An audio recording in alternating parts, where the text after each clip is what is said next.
Hey guys, welcome to the channel and part 2 of The Lord of the Rings Return of the King. If you haven't watched part 1 yet, please do. I'll link it up there somewhere. The review should be included in this video, so watch out for that. The full-length version of this film and over 90 movies are up on my Patreon. Please consider being a patron where I hold weekly polls for what to watch next. Please subscribe to the channel, do check out my other videos, and let's go! Holy crap! It's a giant spider! Look at the creature design. Oh no, no, no, no, no. I almost thought he'd say dead, but nice surprise. Oh man, look at him escape. It was the precious master's doing. Dude, don't stop. Frodo, man. Is Gollum dead? The music suggests so. So sorry, Sam. This task was appointed to you. Tolkien and Jackson are reminding us that hope is not dead. What an excellent cut. The scouts report Minas Tirith is surrounded.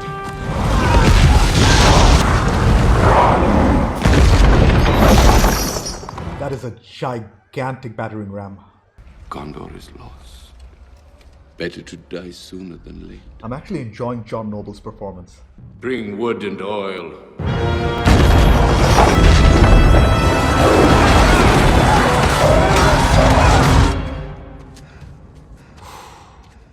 And he sees the eye. He sees the tower at least. Oh man, the big spider is still there. Is still tracking him.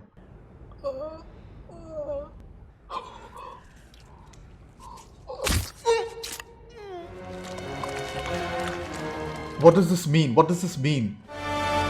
Sam. Let him go! Come on and finish it. Undying bravery. Unwielding loyalty.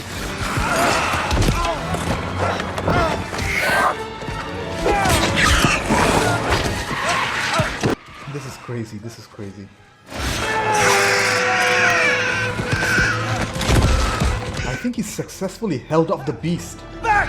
The spider, I mean. Wake up.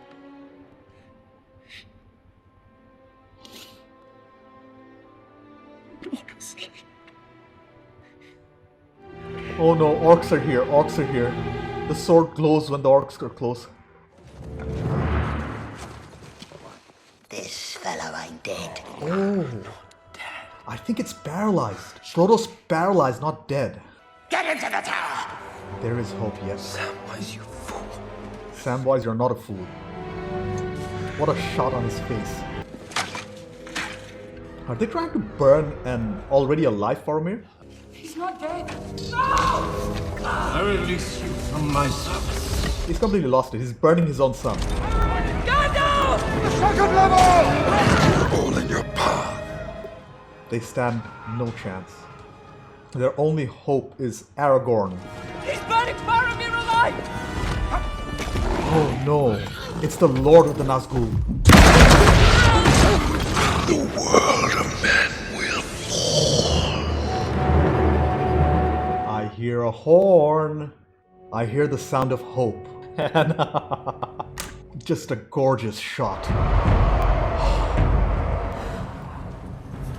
Form ranks! Pikes in front! In battle this big before. Set a fire in our... Oh, they're burning together. Oh, great. There is no victory. Pippin, my man. Do not take my son from me!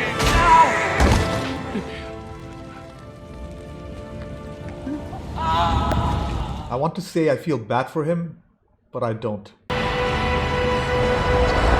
What an epic way to go though.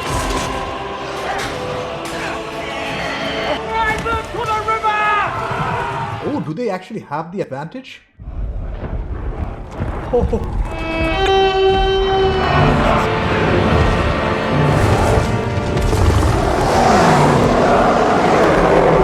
Look at the size of those things.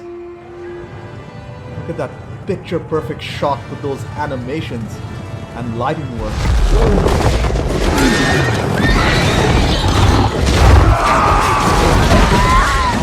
They're being crushed.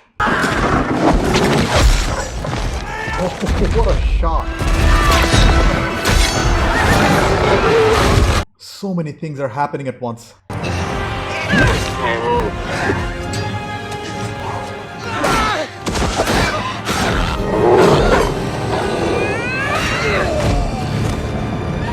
And the orcs are up in the second level already.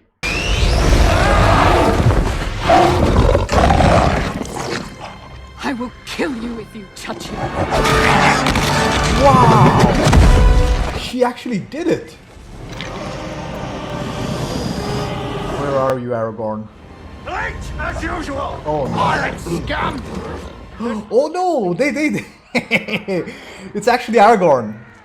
For a second there I thought the pirates were there, but no. Man can kill me.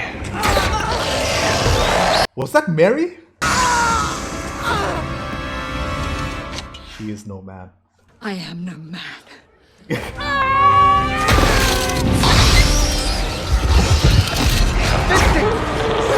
Wow. And they're counting. Gimli and Legolas are actually competing again.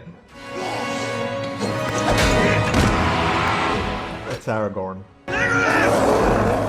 Kill the rider, Legolas. I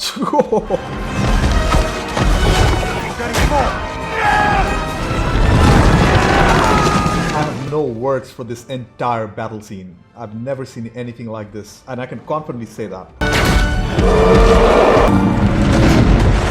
Amazing. That still only counts as one.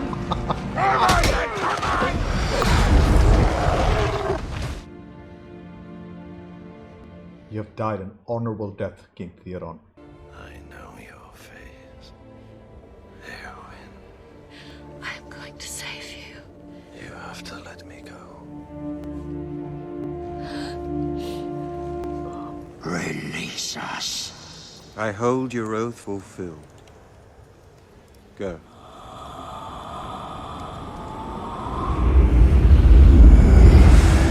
But look at the battlefield.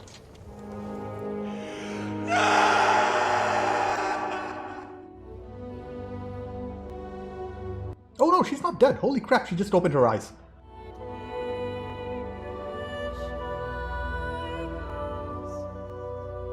I like that look. I knew you'd find me. That was a reunion I didn't know I wanted, but I got it. I'm happy. Oh man, and Frodo. We finally cut back to Frodo. Ooh, it's that armor. That shiny shirt. That's mine. Let's go into the Great Eye.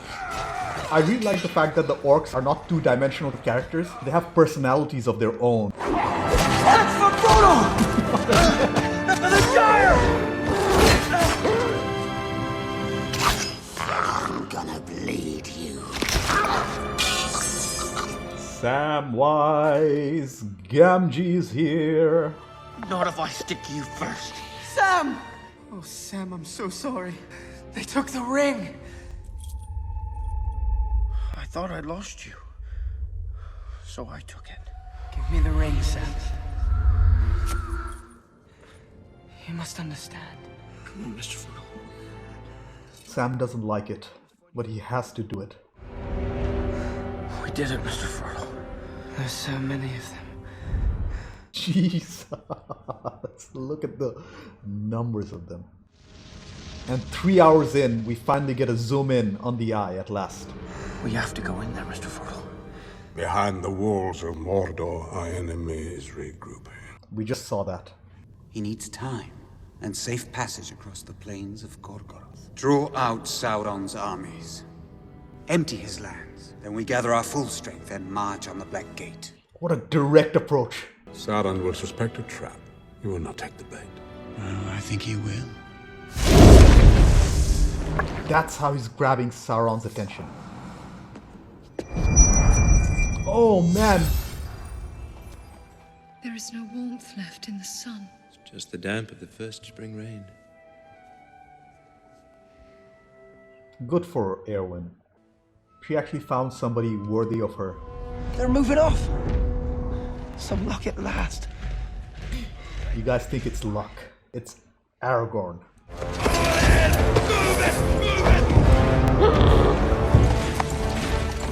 I love the duality of light and darkness. Stand up. It's so heavy. Hit me. Hit me.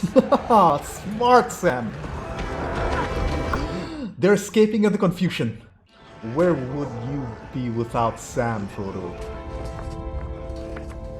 Yeah, and from the comments, I read that all this happens in a long time. Like, it takes months for all this to unfold. Look at Mount Doom.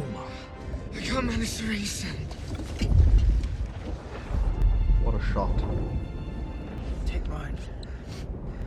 There'll be none left for the return journey. I don't think there will be a return journey, Mr. Frodo. Don't say that, Sam. If you don't believe, I don't believe. Let justice be done upon him! Ugh, look at the creature design. The armies of Mordor must disband. Old Greybeard. No! Silence! I do not believe it. Will not.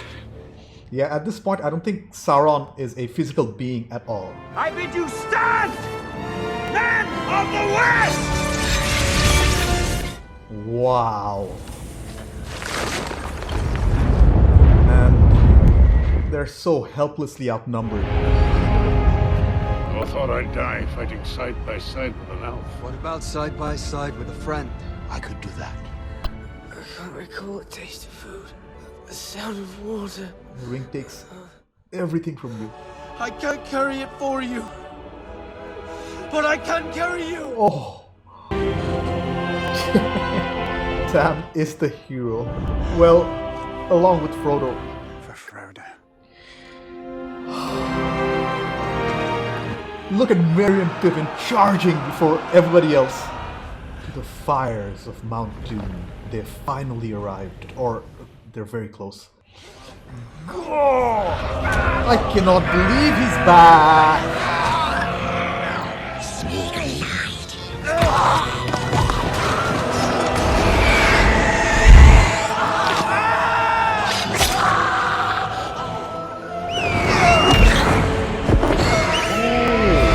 These are the eagles that saved Gandalf from that tower he was stuck in. Frodo has entered the gates to Mount Doom. Do it, do it, do it, do it, do it, do it. But I know it's not going to be easy. This is the moment the entire trilogy has been building towards. This moment. Just let it go! Oh no, the ring is calling to him. Oh man, don't tell me Sam has to sacrifice Frodo along with the ring.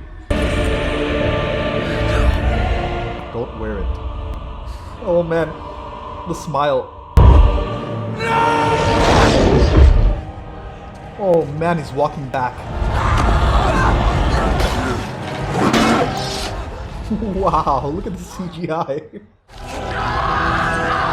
Holy crap, he bit his finger off! He finally has his hands on his precious.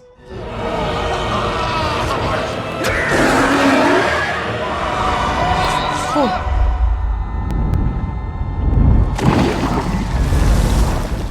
Oh, and Frodo is alive! Don't you let go! The One Ring has been destroyed.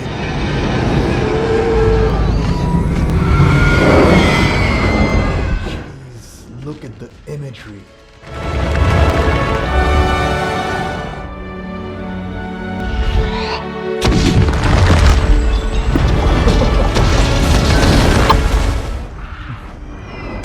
Don't tell me Sam went through all that trouble for them to die at the end. Please get out of there, guys.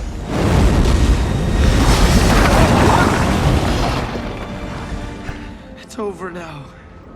I can see the shine. If ever I was to marry someone, it would have been her.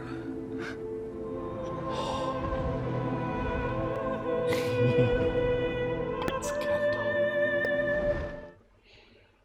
The change in lighting is very telling.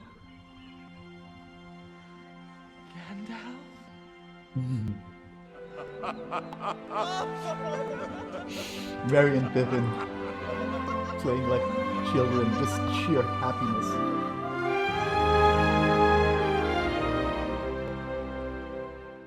Samwise. Is Aragorn finally becoming the king? I knew it. The return of the king. And look how majestic he looks. Where are you, Arwen? Let us together rebuild this world, that we may share in the days of peace.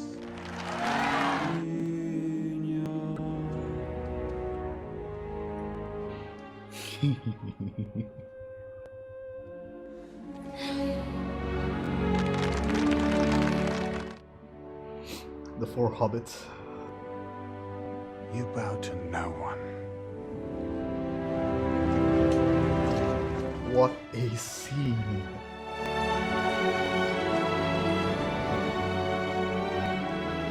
I have no words, actually. 13 months to the day since Gandalf sent us on our long journey. It's been 13 months. Oh. We were home.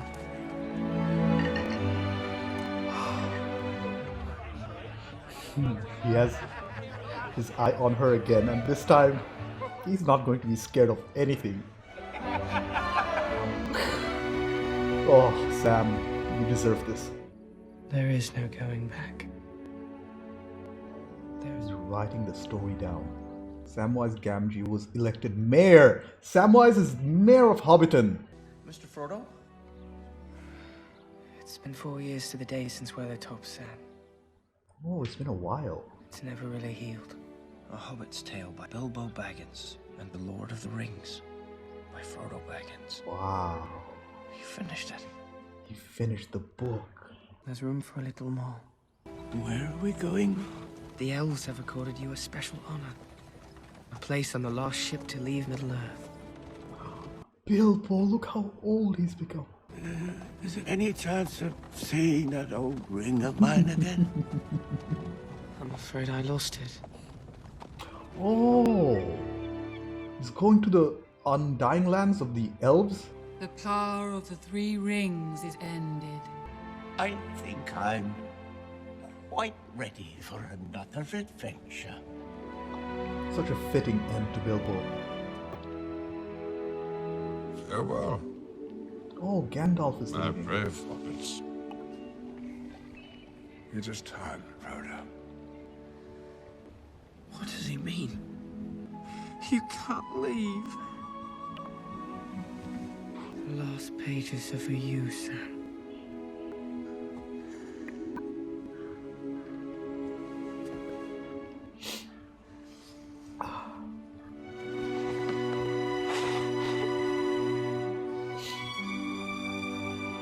The incredible bond that these two hobbits have. I'm going to be comparing every single film for the rest of my life to this. You're ready, Mr. Frodo.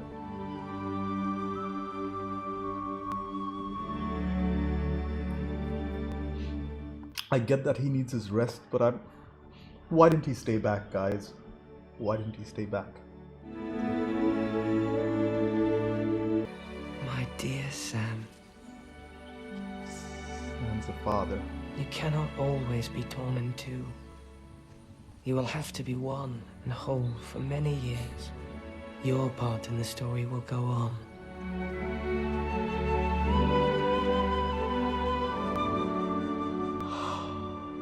Okay, I took the longest time to collect my thoughts.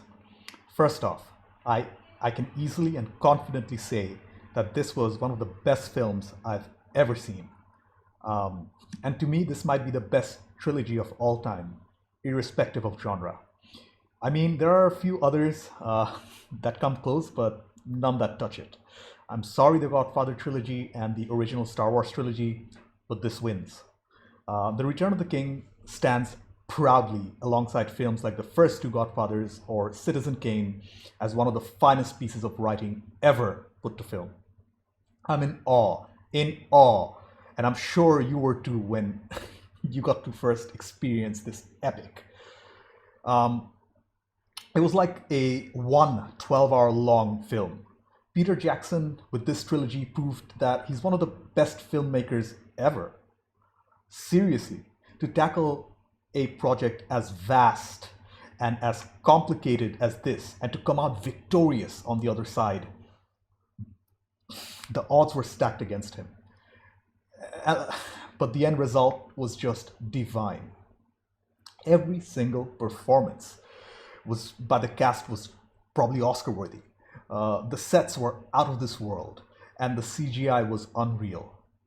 The music by Howard Shore transported me to Middle Earth, and the cinematography kept me there. The camera work had my eyes locked to the screen, and the sound design kept my ears in love. This is my love letter to The Lord of the Rings. If The Two Towers was near flawless, then this was a flawless film. Elusive, as close to perfection one can come. Let's start with the directing by Peter Jackson and the script by him, Fran Walsh, and Philippa Boyens. I want to acknowledge first J.R.R. Tolkien. Thank you for giving the world a story like this. Thank you for your beautiful mind and endless creativity. I've not read your work yet, good sir, but I will, and I know you'll be among my favorite writers. Thank you. Okay, the writers and the director start the story off just like the first film, with a flashback and some exposition. We finally get to see how Smeagol becomes Gollum, and it was such a tragedy to watch. I love how the friendship of Smeagol and Deagle was paralleled with the friendship of Frodo and Sam. Frodo and Sam had a stronger bond and were of stronger minds, and it showed. Not all hobbits are equal, and we saw that. Anyways, they cut back to Frodo and Sam being led by Gollum to the giant spider, Shelob. Gollum creates a rift between the best friends and convinces Frodo to go to Mordor alone with him. On the other side of the Fellowship story, Aragorn, Gandalf, Legolas, Gimli, and King Theoden deduce that Sauron will attack Gondor's capital, thanks to an overly curious Pippin. As things tense up, the writers and directors spend no time in moving the plot forward. Even though it was a 4-hour long film, not for a second I felt bored. I just wanted to keep watching. As a matter of fact, even after the ending, I kept wondering if Frodo ever got the peace he desperately needed. I mean, Sam got a wife and kids, but the burden of carrying the ring still weighed heavily on Frodo even after 4 years after the events. Let's talk about that epic battle. I had to look up the name. It was called the Battle of Pelennor Fields. That was probably the most epic battle scene ever put to film. The only one that comes close to it from the top of my head was the first 30 minutes of Saving Private Ryan. But the scale of this overshadows that. The sheer number of individual creatures or people had me in awe. I couldn't keep my mouth shut most of the time. I was genuinely scared for a lot of the characters. For example, I really thought Eowyn actually died alongside Theoden, or when Frodo gets bit by the giant spider. The way Aragorn comes to the rescue of the almost defeated men was one of the best Deus Ex Machina moments I've ever seen in a film. The joy and relief I felt when they actually held off the orcs is immeasurable. One viewing of this battle, or of this film for that matter, is just not enough. I'll be watching it again and again and again for sure.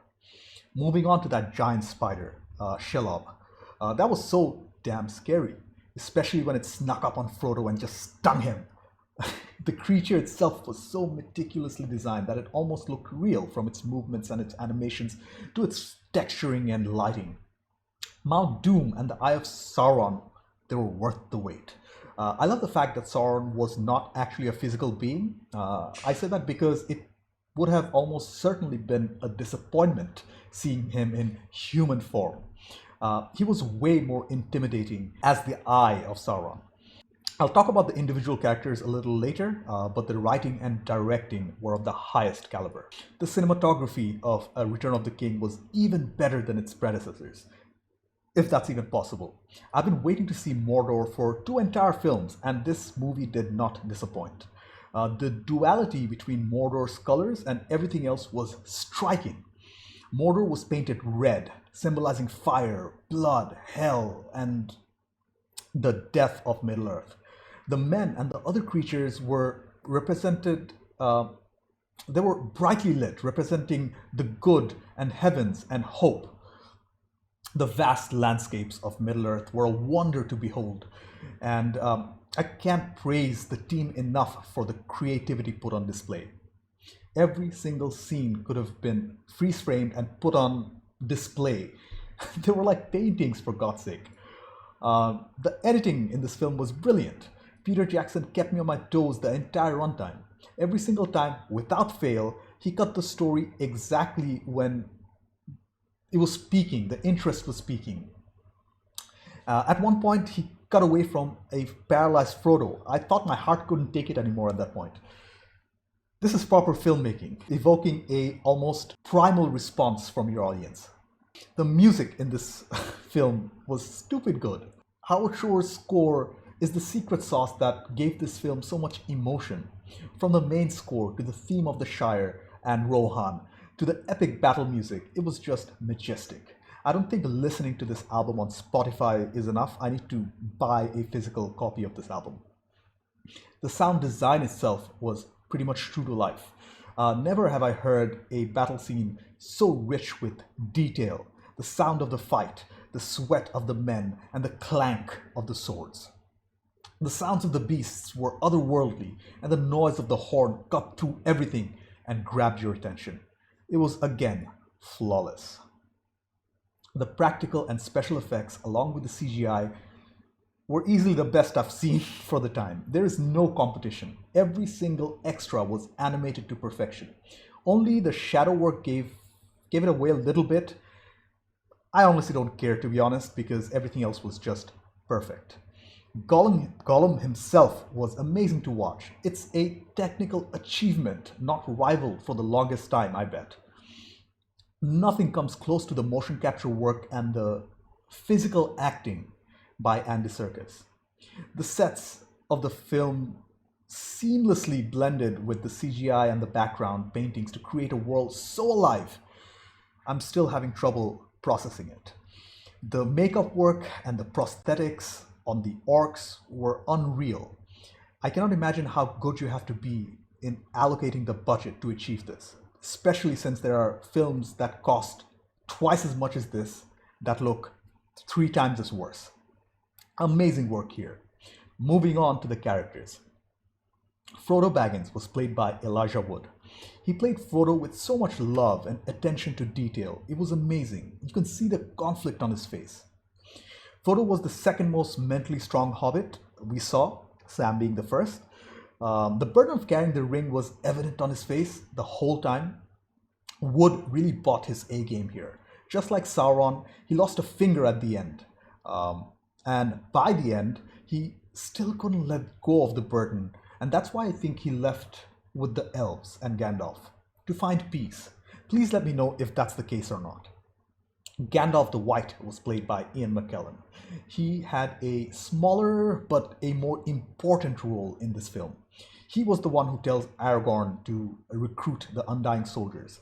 He was the one who warned Gondor of the impending attack. And he was the one to ultimately hold Gondor from the Nazgul. Ian McKellen was perfectly cast in this role, and as a matter of fact, so was everyone. I wonder why he leaves with the elves at the end. I get that his work was done, but who watches over the realms of men now? Or are there no more threats left at all? So many questions. I guess I need to get my hands in the books. Viggo Mortensen played Aragorn, the Strider, the heir of Isildur.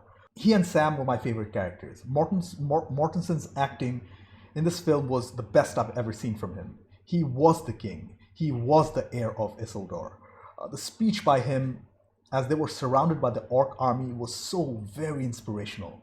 I just knew the title of the film was referring to him. It may be obvious to you, since most of you guys had almost 2 decades to reflect on it, or you read the books even before that.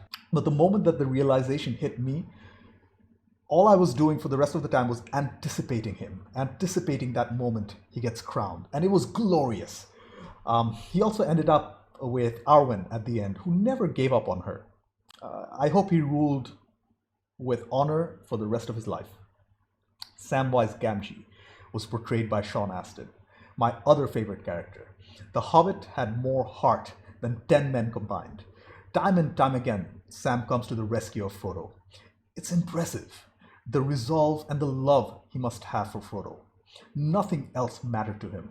He even showed that he had the strength to give the ring back to Frodo when the time came for it. Without him, Frodo would have died 100 times over. Sean Astin really surprised me with his performance. He was full of heart, and his actions did bring me to tears more than once. I think he deserved an Oscar for his role. The scenes in Mount Doom of him and Frodo were some of the best acting I've ever seen. And I don't say that lightly. There was just so much emotion. I'm just glad he got the courage to talk to that girl at the end, and we get to see his family, so yay. Billy Boyd and Dominic Monaghan played Pippin and Merry, respectively. They were heroes in their own right, brave. It wouldn't be a Lord of the Rings film without either Merry or Pippin doing something dumb, and they didn't disappoint. Pippin's curiosity gave their location away to Sauron, but it also helped Gandalf decipher Sauron's plan. What a happy accident. Their mistakes ultimately do more good than harm. I was almost broken to see them separate, and I didn't know how much I wanted them to reunite. It's crazy. I think this film had a lot of themes of brotherhood and friendship. I know I'm stating the obvious here, but still it needs to be said. Dominic Monaghan and Billy Boyd were spectacular in their roles and probably their best performance of their lives. Orlando Bloom played Legolas. We got to see more of this badass. He's so good with the bow and arrow. Orlando Bloom honestly looks like an elf himself, so that helped his performance. I still feel like I don't quite know his character's backstory so well, but I guess that's what the books are for. Regardless, Bloom embodied the role so well, I almost forgot I was watching a performance. John Rhys Davies played Gimli. He was hilarious. He was a highlight of the film for me. His character not only provided comic relief, but also had an unwavering belief in doing good, regardless of fear. His size was never a disadvantage for him, and he showed that he could go toe-to-toe with any man or orc or any creature of sorts. Or elf, for that matter. Rhys Davies was so good in his role that I didn't see the actor at all. All I saw was Gimli and his great attitude towards life. I hope he got all the food and drink he wanted at the end. David Wenham played Boromir. Boromir, his brother, would be proud of him. He rose above his earthly desires for the ring and comes back stronger in this film. Although still duty-bound by his father, he basically gives up his own life in defense of Rohan. His father, on the other hand, was a madman. He was willing to burn his son alive in some sort of murder-suicide ritual. I did not get the point of that at all, except that he was crazy. Wenham also was pretty solid in his performance, and I'm very happy for him at the end because he ends up with Eowyn.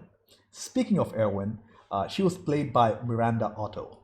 Her performance was also pretty noteworthy. She was a true warrior, a worthy soldier of Rohan. She was willing to give up her life like any man in battle.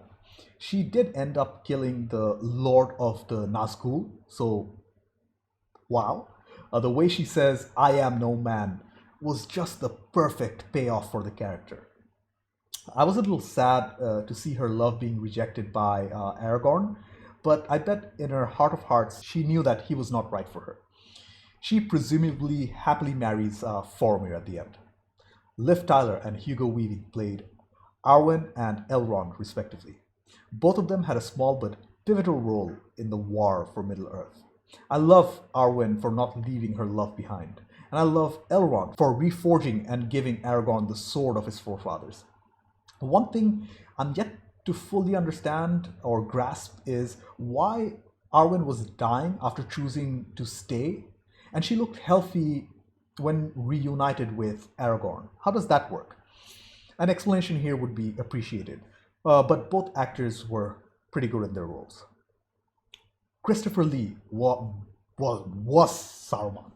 I expected for him to have some sort of epic battle with Gandalf, but at the end he was killed pretty unceremoniously in the first 30 minutes of the film. That was a surprise for me. Saruman was the visible antagonist for most of the trilogies, and I guess that's why he needed to die in order to focus or to shift our focus towards Sauron and Mordor and Mount Doom. Peter Jackson uh, actually made me feel bad for Grima, which I didn't think was possible. Anyways, I really enjoyed his performance all the 5 minutes he was on screen. Finally, Sauron. I don't think I've heard a proper voice from him, and I don't think it was really needed. The eye was more than enough, and it did the talking for us. His presence loomed dark over the entire realm, and it was really intimidating indeed. This is how to write an ultimate villain, never showing him, but always reminding us of his presence. His character represented evil and darkness in the world, and I loved how everything got just brighter after he was defeated. Again, I don't think he was a central character of the story by any means. The journey is what makes this film an epic. Since I have no criticisms, overall, this was one of my favorite films of all time and one of the best films ever made. The trilogy cannot be remade. I don't think it's even possible. Peter Jackson did something no one thought was possible, bringing the imagination of millions of 50 years to life. Every single performance was award worthy, starting from the script to the directing to the CGI and effects and the cinematography and the editing. This film was flawless. It stands with its head held high, rightly among the best films of all time. I want to thank each and every one of you for watching this epic journey with me and for all the comments and insights. Looks like lightning does strike thrice. Anyways, thank you for watching. I have a Patreon page. Consider being a patron. Subscribe to the channel. Do check out my other videos. Like if you liked this video, dislike it if you didn't. I will see you in the next one. Bye.